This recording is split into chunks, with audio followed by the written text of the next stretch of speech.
Номер 91 жалпы орта мектеп медкабинеті.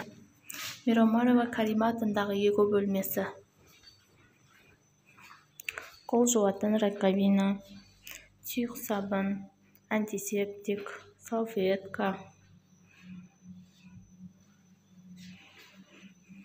Анафилактикалық шокқа қарсы дәрі-дәрмектер.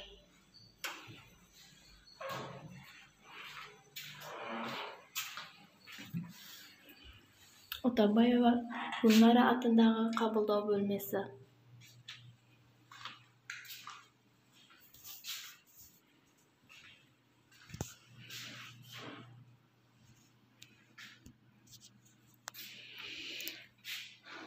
Алғаш көмекке оқушыларға керекті дәрі-дәрмектер жеткілікті. Керек болған жағдайда уақытылы алғаш көмек көрсетіліп жатыр.